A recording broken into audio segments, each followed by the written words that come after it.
April 2, 1878. The narrow mountain road between Milford and Carrigart in County Donegal, Ireland. Dawn breaks over Cratlaw Wood as the Earl of Leitrim's carriage rattles toward his estates. In 3 minutes, gunshots will shatter the morning silence. The Earl, his clerk, and his driver will lie dead in the dirt. But what made 3 tenant farmers cross the line from desperation to assassination? What transformed William Sidney Clements, 3rd Earl of Leitrim, into the most hated landlord in all of Ireland? A man whose death would be celebrated in the streets while his killers became heroes. The official investigation would call it murder. The people of Donegal called it justice. But the truth was far more terrifying than either verdict suggested. Before we uncover the truth about the Earl of Leitrim's assassination, make sure to subscribe to Sermons of Silence and ring that notification bell, so you never miss our deep dives into history's darkest chapters. Drop a comment below telling us where you're watching from. We love hearing from our community of mystery seekers around the world. The making of a tyrant Ireland.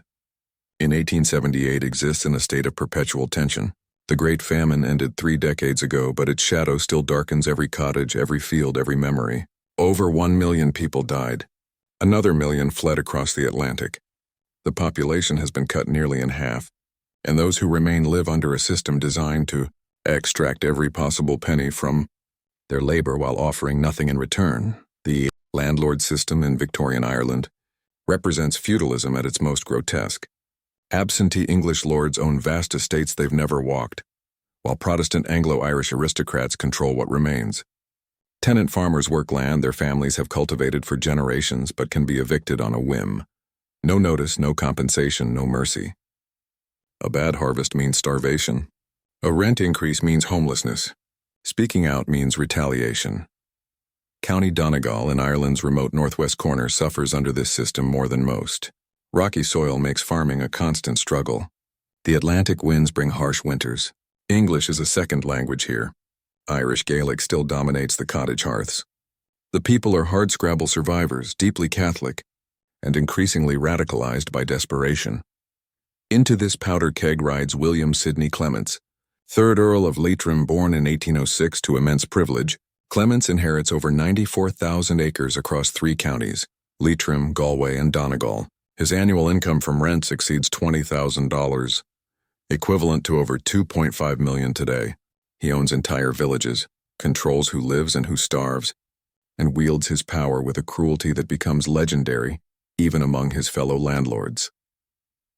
Contemporary accounts describe Clements as an imposing figure.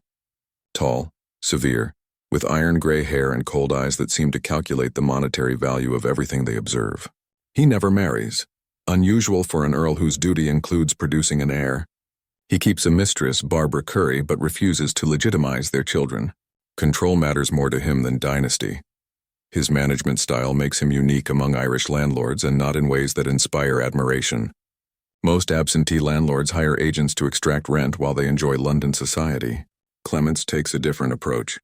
He involves himself in every detail of estate management, personally inspecting properties, confronting tenants, making decisions that affect thousands of lives with the stroke of a pen. His reputation as a landlord spreads like poison. He evicts families for being days late with rent. He raises cottages while children watch their homes burn. He demands what locals call first-night rights, forcing himself upon the daughters of tenants who can't pay their rent in full. Multiple women later testify to his assaults, though Victorian propriety keeps most silent during his lifetime. The evictions particularly mark him. In 1866, he clears entire townlands in Milford, County Donegal. Families who've lived on that land for centuries find themselves homeless in winter. Their crime? Falling behind on rent after harvest failures. Clements offers no alternative arrangements, no payment plans, no Christian mercy.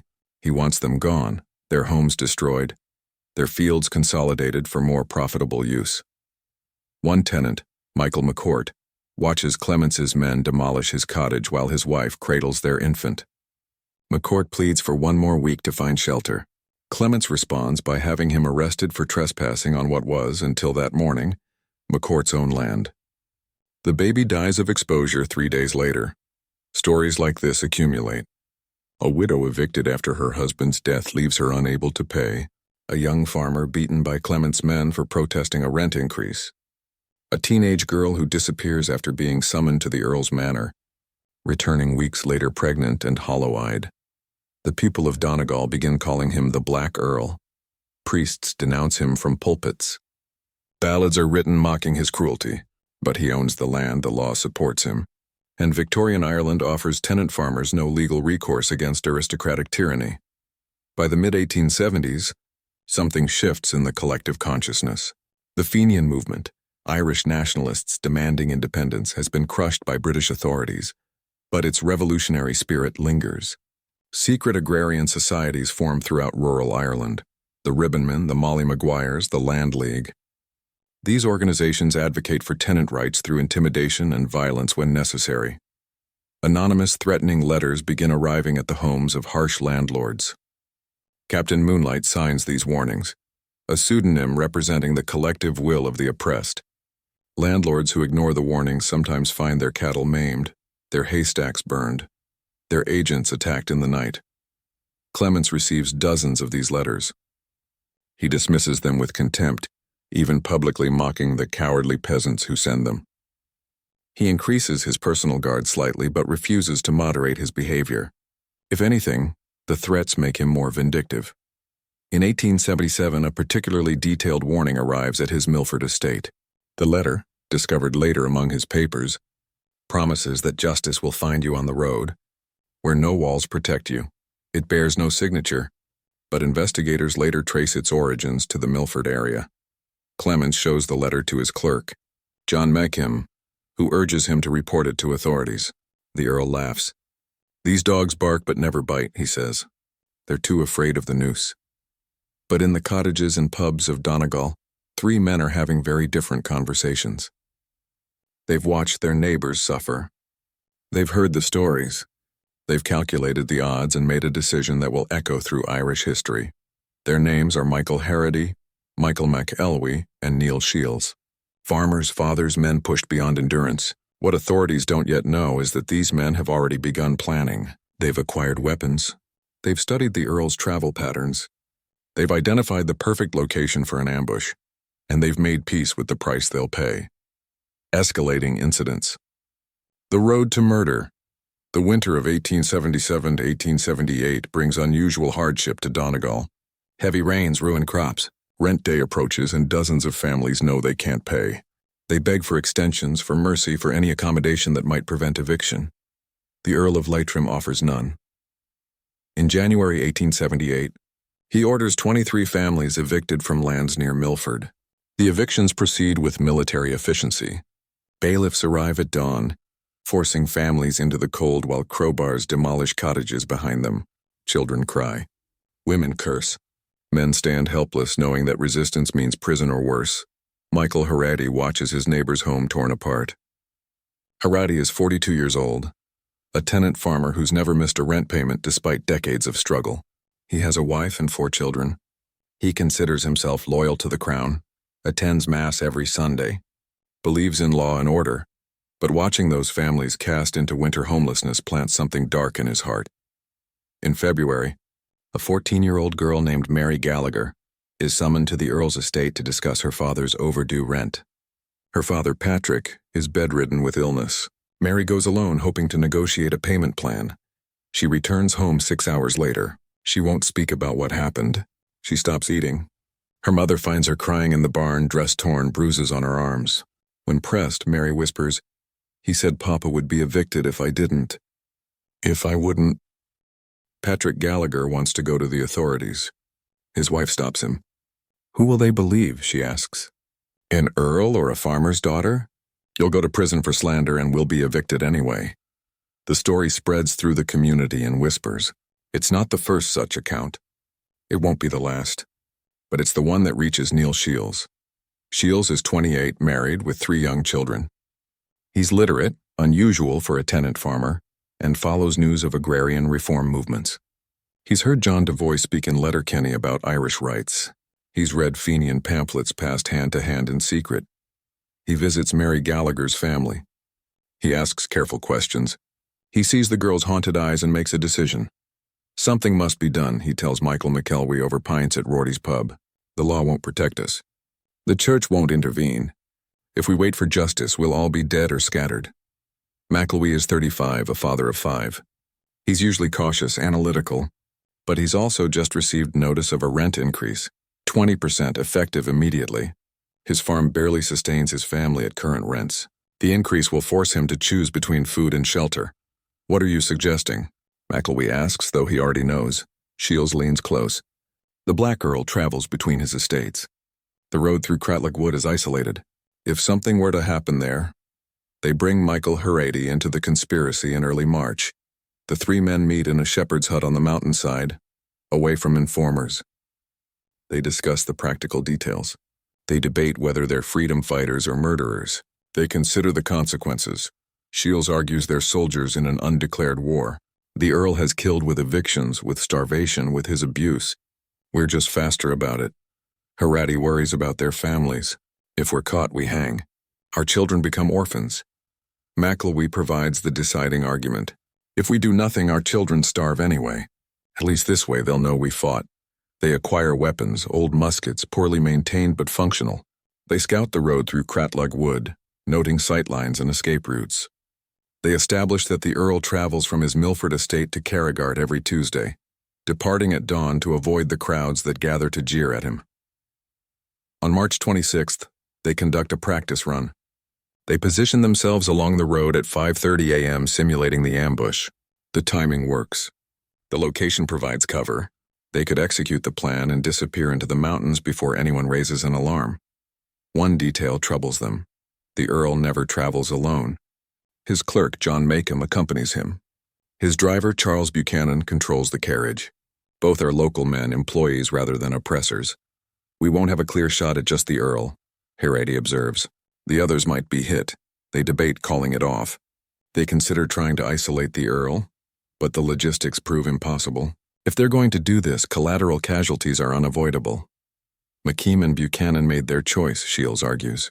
They serve the tyrant. They share his guilt. It's a rationalization and they know it, but they've come too far to turn back. They set the date. Tuesday, April 2nd, 1878. If this story is giving you chills, hit that like button and share this with someone who loves dark historical mysteries. Let's discover what happens next. Murder on the Mountain Road. April 2nd, 1878 begins like any other spring morning in Donegal. The sun rises over Mulroy Bay at 5:47 a.m. Mist clings to the valleys. Farmers begin their day's work. At the Earl of Leitrim's manor in Milford, servants prepare his carriage for the journey to Carrigart. The Earl emerges at 6:15 a.m., dressed in his customary black coat and top hat. He's in foul temper, he always is, barking orders at his clerk John Makem and driver Charles Buchanan. The 3 men depart at 6:30 a.m. The journey to Carrigart normally takes 90 minutes, following a winding road that climbs through Cratlagh Wood before descending toward the coast. The Earl prefers this early departure because fewer people are awake to hurl insults at his passing carriage. 3 miles north of Milford, the road narrows as it enters the wood. Ancient oak trees create a canopy overhead. Stone walls crowd close on either side. It's beautiful terrain and perfect for an ambush. Michael Harady, Neil Shields, and Michael McElwee have been in position since 5 a.m. They're hidden behind a stone wall at a sharp bend in the road, where the carriage must slow to navigate the turn. Each man carries a loaded musket. Each has rehearsed his role. Each is terrified and determined in equal measure. At approximately 7:05 a.m., they hear the carriage approaching. Charles Buchanan notices nothing unusual as he guides the horses around the bend. The Earl sits inside the carriage reviewing papers. John Makem sits beside Buchanan on the driver's box, half asleep in the early morning chill. The first shot shatters the silence at 7:07 a.m. McElwee fires from 15 feet away. The ball strikes the Earl through the carriage window, hitting him in the chest. The Earl lurches forward, blood spreading across his white shirt. Shields fires immediately after. His shot misses the Earl but hits John Makem in the shoulder, spinning him off the driver's box. Makem hits the ground hard, crying out in pain and confusion. Charles Buchanan tries to control the horses, which rear in panic at the gunfire. He's reaching for the reins when Harady's shot catches him in the back. Buchanan collapses across the driver's seat, mortally wounded. The Earl, bleeding but conscious, tries to exit the carriage. He has a pistol in his coat pocket, he always does, but his wounded chest makes drawing it impossible. He stumbles onto the road, gasping, "Murder! Murder!" The three assassins emerge from behind the wall. What happens next remains disputed. Some accounts claim the Earl pleaded for his life. Others say he cursed his attackers until his last breath. The official inquest later determines that at least 2 more shots were fired at close range. What's certain is that at 7:10 a.m., William Sidney Clements, 3rd Earl of Leitrim, dies on the road near Cratloe Wood. He's 72 years old. 3 bullets have passed through his body. He dies slowly enough to know he's dying, quickly enough to avoid prolonged suffering. John Makem, wounded but alive, witnesses everything. He's the only survivor, and his testimony will later prove crucial. Charles Buchanan dies within minutes of being shot, never regaining consciousness. The 3 assassins stand over the bodies in the gray morning light. They've just killed 3 men. There's no celebration, no triumph, only the grim awareness that they've crossed a line from which there's no return. "We need to move," Shields says. "Someone will have heard the shots."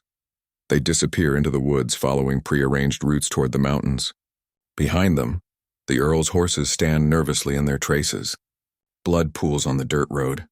John Makem drags himself toward a nearby cottage, leaving a trail of blood, desperate to reach help before he loses consciousness. The first person to discover the scene is a local farmer named Patrick O'Donnell, who's walking to market when he rounds the bend and finds carnage. The carriage sits abandoned. 2 bodies lie in the road. Blood is everywhere. O'Donnell runs to the nearest house, shouting for help. Within 30 minutes, a crowd gathers. Word spreads through the countryside with remarkable speed. The Black Earl is dead. Someone killed him on the road. The reactions are telling. Some express shock at the violence, but many more feel something else: relief, satisfaction, even joy. In pubs that evening, drinks are raised to the unknown assassins. Songs are improvised celebrating the Earl's death. One farmer is heard to say, "If they catch the men who did it, they'll need to hang half the county. We'd all have pulled those triggers if we'd had the courage." The authorities respond with alarm. The Royal Irish Constabulary mobilizes immediately. This isn't just murder. It's an attack on the entire landlord system, on British authority in Ireland, on the social order itself. Inspector William Burke arrives at the scene by 9 a.m. He's an experienced investigator, a Catholic Irishman who's risen through the ranks by being thorough and apolitical. What he finds disturbs him on multiple levels. The crime scene shows planning and precision. The location was carefully chosen.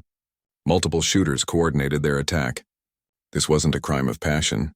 It was an execution.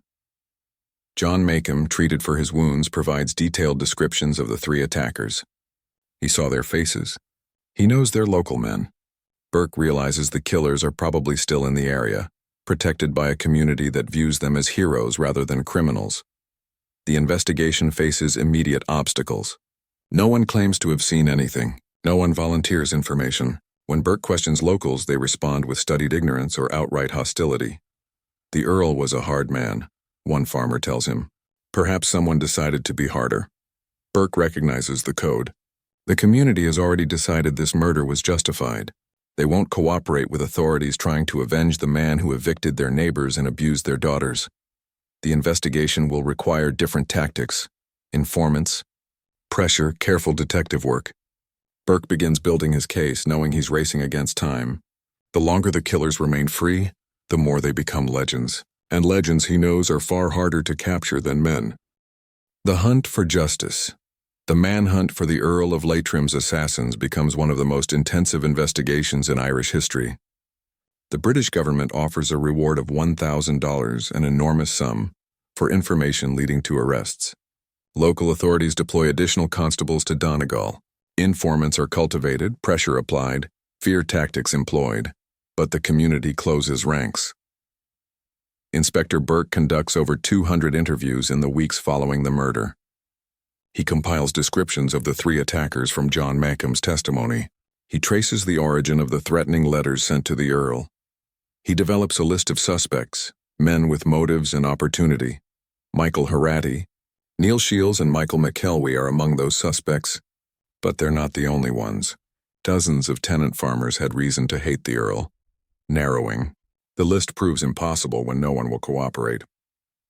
The investigation takes a surprising turn in late April when an informant named James McShane approaches Burke. McShane is a small-time criminal with debts and legal troubles. He offers information in exchange for clemency and reward money. McShane claims to have heard Shields discussing the assassination in a pub. He provides details that match the crime scene. Burke believes he's found his break. On May 15, 1878, authorities arrest Neil Shields at his farm. The arrest is dramatic. A dozen constables surround his cottage at dawn. Shields doesn't resist, but his wife and children scream as he's led away in chains. 2 weeks later, Michael McElwee is arrested after McShane provides additional testimony. McElwee is found hiding in a relative's barn armed with a musket. He surrenders without violence but refuses to speak to investigators. Michael Harady proves harder to capture. He's fled into the mountains, moving between safe houses in the Republican network. Burke puts additional pressure on known sympathizers, making arrests for minor offenses, creating an atmosphere of intimidation. The strategy backfires. The harsh tactics alienate moderates who might have cooperated. Sympathy for the accused assassins grows. Defense funds are established. Priests speak out against the investigation's methods. Newspapers in Dublin and Cork question whether the Earl's death was truly murder or rough justice against a tyrant. The legal proceedings expose deep contradictions in Victorian Irish society. The prosecution, led by Attorney General John Nish, argues for the sanctity of law and order. Murder is murder, regardless of the victim's character. Society cannot function if tenant farmers are allowed to execute landlords in the street. The defense, represented by solicitor James McDevitt, takes a different approach. They don't deny the Earl was killed. Instead, they argue the prosecution has no case. The identification is unreliable. John Machem was wounded and traumatized. His testimony can't be trusted. The informant McShane is a criminal with every reason to lie for reward money. More provocatively, McDevitt introduces evidence of the Earl's conduct. He presents testimony from women the Earl assaulted. He documents evictions. He paints a portrait of systematic cruelty so extensive that even the judge appears disturbed. We are not here to defend murder, McDevitt argues. We are here to demand context. When the law fails to protect the innocent, when those sworn to uphold justice become its greatest violators, we cannot be surprised when desperate men seek desperate remedies. The prosecution objects strenuously. The judge rules that the Earl's character is irrelevant to whether murder occurred. But the defense has made its point. Public opinion increasingly favors the defendants. Michael Harady is captured in July 1878, found in a cottage near Letterkenny. His arrest completes the trio, allowing the trial to proceed. The trial begins on November 4, 1878, in County Donegal. The courthouse is packed. Crowds gather outside, supporting the defendants. Security is heavy. Authorities fear riots. The prosecution presents John Machem's testimony. He identifies all three men with certainty.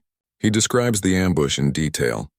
He breaks down while describing Charles Buchanan's death. They were friends, colleagues, innocent men killed for serving a nobleman. The informant, James McShane, testifies next. His account supports Machem's identification. He claims to have heard all three defendants discussing the plan before the assassination and celebrating afterward. The defense systematically dismantles McShane's credibility. They prove he was in debt to the Earl's estate and faced eviction. They show his criminal record. They catch him in several lies about his whereabouts on the day of the murder. By the time the defense finishes, McShane's testimony appears worthless. The defense doesn't put the defendants on the stand, too risky. But they parade witness after witness describing the Earl's abuses. They create a narrative of oppression so severe that even staunch Unionists on the jury shift uncomfortably. The judge instructs the jury on November 21st. His directions are clear. Whatever the Earl's character, murder is illegal. The only question is whether the prosecution has proven beyond reasonable doubt that these three men committed the act. The jury deliberates for 7 hours. They return a verdict that shocks the prosecution. Not guilty. The courtroom erupts. Supporters cheer. The defendants embrace their families. Outside crowds celebrate. Bonfires are lit across Donegal that night. Songs are sung. The three men who killed the Earl of Leitrim walk free, vindicated by a jury of their peers. The British authorities are appalled. They consider a retrial, but legal experts advise it's impossible. Double jeopardy protections prevent it. They consider charging the defendants with related crimes, but public sentiment makes conviction unlikely. In the end, no one is punished for the Earl of Leitrim's murder. Michael Haridi, Neil Shields, and Michael McKelwey return to their farms. They live quietly, never publicly acknowledging their role in the assassination. Local tradition holds that they maintained their innocence for the rest of their lives, even to family members. But everyone in Donegal knows what they did, and most consider them heroes. Legacy of violence and reform. The assassination of the Earl of Leitrim sends shockwaves through Victorian Ireland and Britain.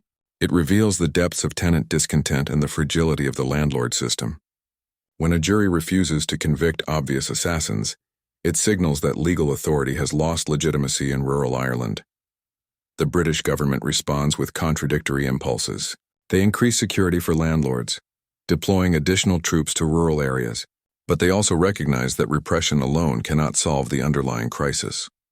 In 1879, the Land League forms under Charles Stewart Parnell's leadership. This organization advocates peacefully for tenant rights, fair rents, security of tenure, and the ability to sell tenant improvements. The League's rallying cry becomes the land for the people. The murder of the Earl of Leitrim is frequently referenced in Land League speeches. While the organization officially condemns violence, leaders acknowledge that desperate conditions create desperate acts. The assassination becomes a symbol, proof that the system cannot continue unchanged. The British Parliament, pressured by growing unrest, begins passing land reform legislation. The 1881 Land Act grants tenants significant new rights. The 1885 Ashbourne Act provides government loans for tenant land purchases. By 1903, the Wyndham Land Act facilitates the transfer of most land from landlords to tenants. These reforms come too late to save the Earl of Leitrim, but they fulfill the aspirations of his killers. Within a generation, the landlord system they hated is effectively dismantled. The assassination also influences Irish nationalist mythology. The three men who killed the Earl become folk heroes, celebrated in ballads and stories. Their acquittal is seen as a moral victory against oppression. This celebration of vigilante justice troubles some Irish leaders. They recognize that building a functioning society requires respect for law, even imperfect law, but they also understand that people who live without justice will seek it through violence. The Earl's family experiences its own reckoning. His title and estates pass to distant relatives who have no connection to Donegal. The new Earl, horrified by his predecessor's reputation, immediately institutes reforms reducing rents, ending evictions, treating tenants with basic dignity. The change is too late to repair the damage, but it's acknowledged as progress. Within 20 years, the family sells most of the Donegal estates to their tenants at favorable rates. The location of the assassination becomes a site of pilgrimage for Republicans. The spot on the road near Cratlaw Wood where the Earl died is marked informally by locals. During Ireland's War of Independence 1919-1921, IRA members visit the site before operations. Drawing inspiration from the 1878 assassination, the Earl's grave, in contrast, is neglected and eventually vandalized. His name becomes synonymous with landlord cruelty. Victorian historians who try to present a more balanced view, acknowledging his efficient estate management and occasional charitable acts, are drowned out by accounts of his abuses. Modern historians debate the assassination's significance. Was it a justified act of resistance against tyranny? Or was it murder that undermined the rule of law and set dangerous precedents? The answer probably depends on where you stand. For tenant farmers in 1878 Donegal, the Earl's death was liberation from a system that offered no legal recourse against abuse. For British authorities, it was terrorism that threatened social stability. What's undeniable is the assassination's effectiveness. It terrified other landlords into moderating their behavior. It energized the tenant rights movement. It contributed to political changes that transformed Ireland. Whether that justifies killing three men on a country road remains a question without consensus. The three assassins lived out their lives in Donegal. Michael Haridi died in 1903, still farming the land for which he'd risked everything. Neil Shields emigrated to America in 1887, seeking opportunity for his children. Michael McKelwey died in 1912, never having spoken publicly about the events of April 2, 1878. Their descendants still live in Donegal. Some are proud of their ancestors' actions, others are conflicted, recognizing that murder, even of a monster, carries moral weight. The Earl of Leitrim's murder reminds us that systems of injustice create their own opposition. When legal channels fail, when authorities enable abuse, when the powerful oppress the powerless without restraint, violence becomes inevitable. It also reminds us that one person's terrorist is another's freedom fighter. The line between murder and execution, between criminal and hero, depends entirely on perspective. And sometimes, history refuses to provide clarity. It simply presents us with contradictions and asks us to live with the ambiguity. What do you think? Were Michael Haradi, Neil Shields, and Michael McKelwey murderers or freedom fighters? Was the Earl of Leitrim's death justice or crime? Leave your theories in the comments below. This community thrives on respectful debate, and I want to hear your perspectives. If this deep dive into Ireland's dark history resonated with you, make sure you're subscribed to Sermons of Silence. We uncover the forgotten stories, the controversial cases, the moments when ordinary people made extraordinary choices. Hit that notification bell so you never miss an episode. Next time, we're exploring another assassination that changed history, this one involving a British Prime Minister and a conspiracy that reached the highest levels of government. Until then, remember, history is never as simple as heroes and villains. The truth lives in the complicated space between. See you in the next video.